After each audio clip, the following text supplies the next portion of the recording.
Ugonna, what did you think of the trip to London? It was a fun trip.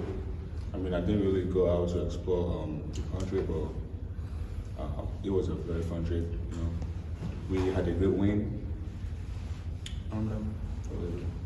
How was the flight over there for a 7-footer?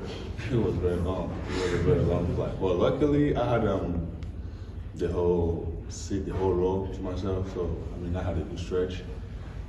That was the fun part of the flight.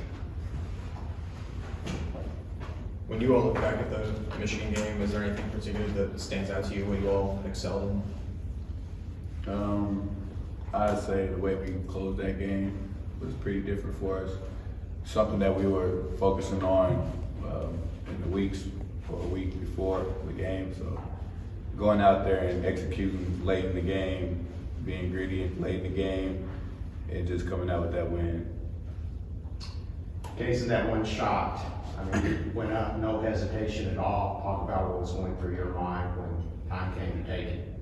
I was confident when I shot it. You know, I knew my teammates needed it, but you know, it was a shot I had to take, so I took that shot. Ugonna, how do you feel like you did against Hunter Dickinson on Michigan when you got those minutes against him? I said to myself when the focal win, I said to myself, I'm going to try to do what I do best, even if it's just one time. I mean, playing against someone like him with my size, it's a bit of a challenge. But I try to do what I know how to do best. But you know, he's bigger than me, and also he's also a veteran, so he played. He kind of outplayed me a little bit, but I kind of blocked him. I did what I know how to do best on him for a little bit, but you know, with the way the game went, the way he played, he also did what he knows how to do best on me. But it was a fun experience playing against someone like him. Yeah, just overall, were you happy with your performance on Sunday? I'm not really happy with my performance on Sunday, but I'm gonna say I'm gonna keep working, you know, in case I face someone like him again, so I know what to do and how to prepare for that kind of game. Was there any specific lesson you kind of learned just going up against him? You know, being mentally really prepared to play against someone like him, you know, because he's kind of all over the place. So being mentally prepared will be the biggest thing. Ugonna, can you walk us through your journey of confidence since you got here, and how when you first got here, what were your thoughts, and now that you've been in some games and coach says you deserve more playing time, how much have you grown from that aspect of your game? Coming here, I wasn't as confident as I am now. I mean, I'm still building my confidence, but being around people like Oscar, Lance, and Collins, it helped me build my confidence a lot, because playing against them in practice helps me a lot in building my game. In case I face someone as tough as them, so playing against them builds my confidence a lot. Cason, Cal said, I think it was Wednesday, he kind of set up a new free throw drill for you guys toward the end of practice. Can you kind of talk about that? And it sounded like you and Sabir were the first ones to pass it. We're starting to shoot 1-and-1s instead of 10 free throws in a row. So 1-and-1s is what I've been struggling with at the line. So going up there with confidence, knowing that I do it in practice all the time, I should be able to do it in the game. So we shoot 3 1-and-1, you got to make them all 6 in a row, basically. But just getting that mental practice and repetition, hopefully it'll help.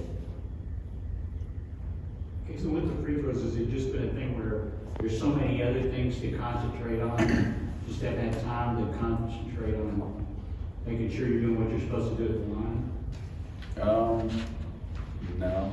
I mean, the free throw been the same ever since it was made, so I don't know what's going on right now, but I'm gonna lock in and get it right now. Can't be missing that many free throws. Is there any actual worry there? Is it just kind of a small sample size? I mean, it's only 8 games into the season. You guys should be a really good free throw shooting team. Is it just something that's gonna even out over time, you think?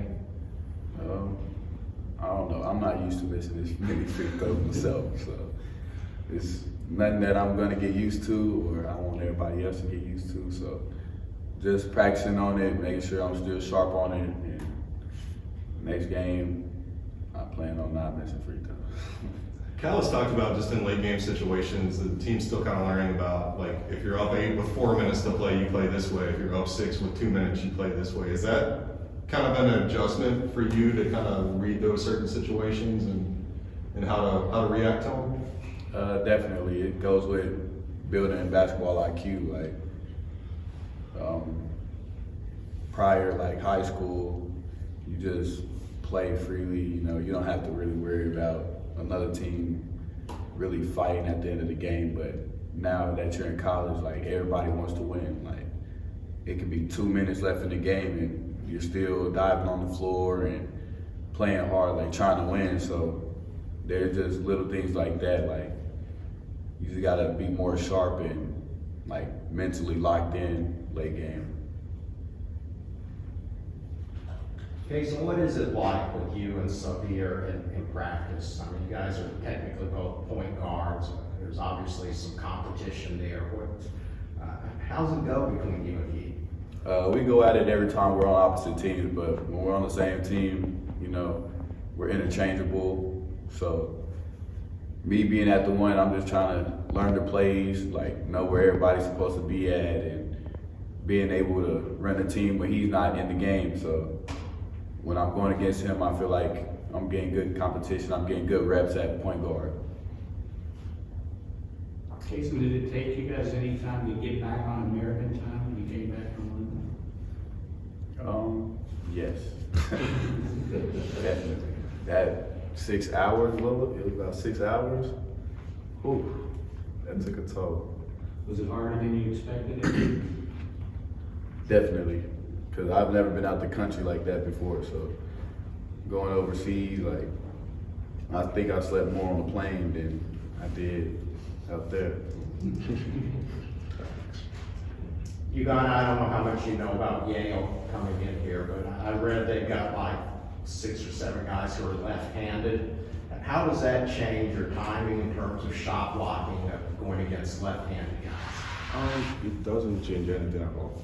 Left, right, like if I'm in the paint and you go into the basket, I'm definitely, it depends on how deep I help. Left-handed, right-handed, it doesn't matter. If I get the timing right, I'll probably go block the ball.